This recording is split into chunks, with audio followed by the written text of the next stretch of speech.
El reclutamiento de niños menores en Fuerzas Armadas es considerado un crimen de guerra extremadamente peligroso, ya que se suelen usar como escudos humanos, aprovechándose de lo inocentes que parecen los niños de esa edad. Asesinato, acabar intencionadamente con la vida de civiles o prisioneros de guerra es un crimen de guerra. Según la jurisdicción y la gravedad del delito, las penas pueden ir desde el encarcelamiento hasta penas bastante más severas. Tribunales internacionales como la Corte Penal Internacional tienen jurisdicción sobre estos casos. Este crimen de guerra trata de evitar que los prisioneros y los civiles indefensos sean ejecutados en masa. Municiones de racimo. Imagínate que estás caminando por un campo abierto, un lugar que hasta hace poco era hogar de familias enteras. De repente te detienes al ver algo extraño en el suelo, un pequeño cilindro brillante casi inofensivo a simple vista. Pero lo que no sabes es que ese objeto aparentemente inocuo es parte de un peligroso legado que ha destruido vidas y sembrado terror en comunidades enteras. Este pequeño artefacto es solo el principio de una de las armas más controversiales de la historia moderna. Las municiones de racimo no son como las armas convencionales. Estas bombas liberan cientos de pequeñas submuniciones que se dispersan sobre un área extensa, y lo que las hace especialmente temibles no es solo su capacidad para causar un daño masivo, porque está claro que explotan en cientos de municiones, pero muchas de estas submuniciones no detonan al contacto, permanecen ocultas, latentes, como trampas mortales que pueden activarse días, meses o incluso años después. ¿Y por qué se siguen usando si son tan peligrosas? Para algunos, la respuesta está en su eficiencia estratégica, un arma que puede neutralizar grandes fuerzas enemigas en poco tiempo, pero lo que parece una ventaja en el campo de batalla se convierte en una condena para los civiles, niños que confunden las submuniciones con juguetes, agricultores que pisan una bomba sin detonar. Cada historia es un recordatorio del precio humano de estas armas que persisten por generaciones y generaciones intactas. ¿Y por qué se siguen usando si son tan peligrosas? Para algunos, la respuesta está en su eficiencia estratégica, un arma que puede neutralizar grandes fuerzas enemigas en poco tiempo. Si vives en Laos, aún tienes millones de submuniciones a la espera bajo tierra, esperando a su próxima víctima. Armas incendiarias. El cielo se ilumina con un destello cegador seguido de un calor abrasador que lo consume todo. Esto no es un desastre natural, sino el resultado de armas incendiarias. Estas armas, diseñadas para prender fuego a su objetivo, utilizan sustancias como napalm, termita o fósforo blanco. Cuando caen, no solo destruyen estructuras, sino que también devoran el oxígeno, haciendo imposible escapar de sus efectos. El fósforo blanco en particular es especialmente aterrador. Esta sustancia se enciende al contacto con el aire, pero no se apaga con el agua, lo que la hace imparable una vez activada. Los sobrevivientes de sus ataques describen heridas que continúan ardiendo incluso después de recibir atención médica. Como arma, se ha utilizado tanto para iluminar zonas de combate como para causar estragos en las filas enemigas. Sin embargo, su impacto sobre civiles es devastador. Casas reducidas a cenizas y, ojo, familias enteras atrapadas en incendios incontrolables. Tratados internacionales prohíben su uso, pero las líneas se difuminan cuando se emplean en zonas densamente pobladas, es decir, no contra civiles en concreto. Y al igual que otras municiones de racimo, las secuelas son duraderas. El miedo, la destrucción y las heridas físicas y emocionales permanecen mucho después de que el humo se haya disipado. Tortura. En los oscuros calabozos de los campos de guerra, los torturadores suelen aplicar métodos brutales. Y para afrontar eso, la tortura es una violación flagrante de las leyes humanitarias internacionales. Infligir graves dolores o sufrimientos físicos o mentales a civiles o prisioneros de guerra es un crimen de guerra. Los castigos suelen incluir penas de prisión, multas o ambas. Las convenciones de Ginebra y la Convención contra la Tortura prohíben tales acciones. Violencia sexual. Actos como la esclavitud sexual, la prostitución forzada y otras formas de violencia sexual no son raras si te llevan a una habitación siniestra en un campo de batalla. Para evitar estas situaciones donde los soldados violan a sus víctimas repetidamente,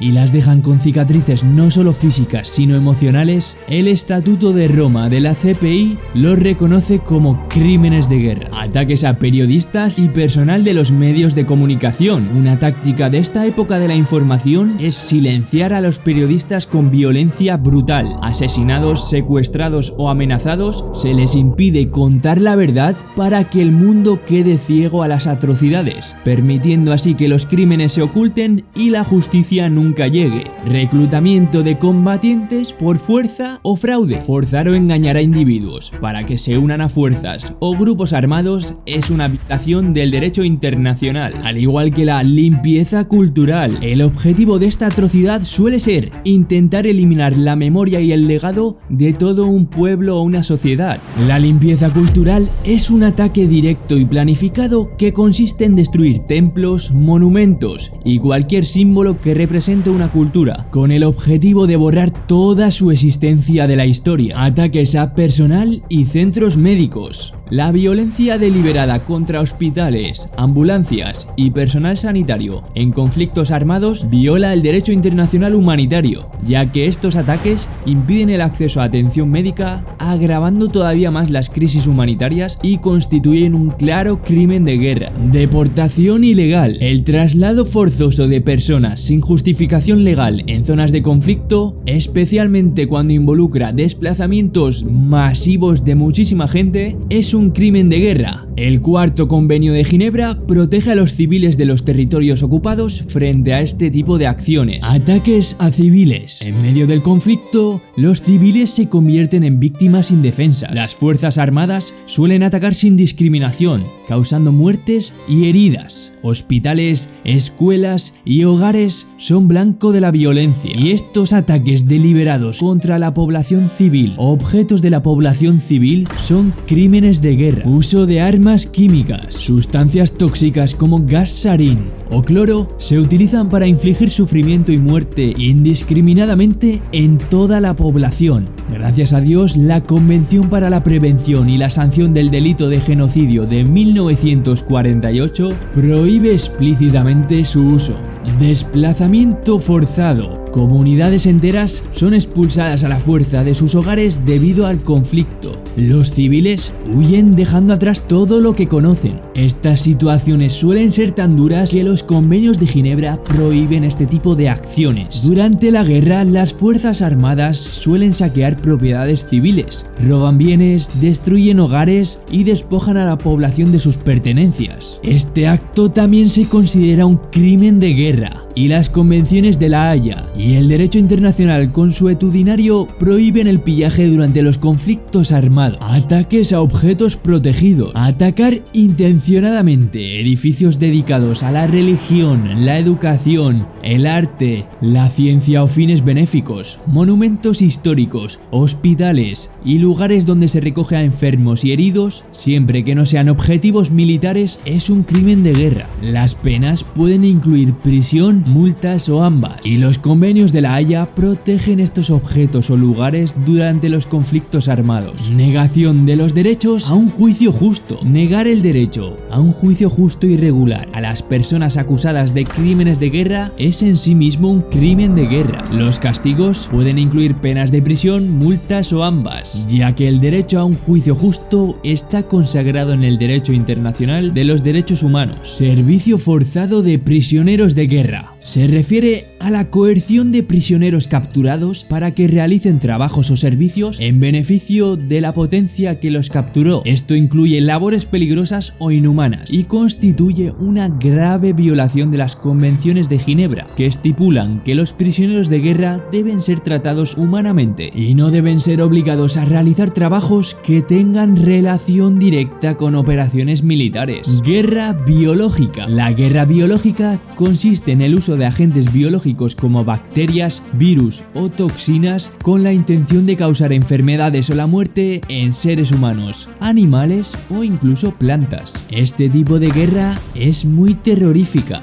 ya que los agentes biológicos son muy difíciles de controlar y pueden propagarse rápidamente y causar daños masivos, afectando no solo a los combatientes, sino a todos los civiles y todo el resto de seres vivos. Por su potencial de causar sufrimiento trato indiscriminado y desproporcionado, las armas biológicas están prohibidísimas por diversas convenciones internacionales. Ataques indiscriminados son ataques que no distinguen entre objetivos militares y civiles, pero no solo eso, sino que no tienen ninguna justificación militar adecuada y causan daños colaterales significativos. Estos ataques pueden incluir bombardeos, ataques con misiles o cualquier forma de agresión que no tenga en cuenta la protección de la población civil y toda la infraestructura no militar. Ataque a equipos de paz. Atacar deliberadamente al personal, las instalaciones, el material, las unidades o los vehículos que participan en una misión de mantenimiento de la paz autorizada por las Naciones Unidas es una violación del derecho internacional. Tales ataques socavan los esfuerzos por mantener la paz y la seguridad. Hambruna como método de guerra. Privar a los civiles de los objetos indispensables para su supervivencia, incluidos los alimentos, es una violación del derecho internacional. El principio de humanidad prohíbe el uso de la inanición como método de guerra. Escudos humanos. Utilizar civiles para proteger objetivos militares de ataques es una violación clara del derecho internacional. El uso de escudos humanos pone en peligro la vida de los civiles y viola por tanto sus derechos. Destrucción ambiental. Causar daños generalizados, duraderos y graves que sean además claramente excesivos en relación con la ventaja militar concreta prevista constituye una clara violación del derecho internacional. Denegación de ayuda humanitaria. En medio del caos, que es cuando la gente más necesita ayuda, no es raro que las puertas se cierren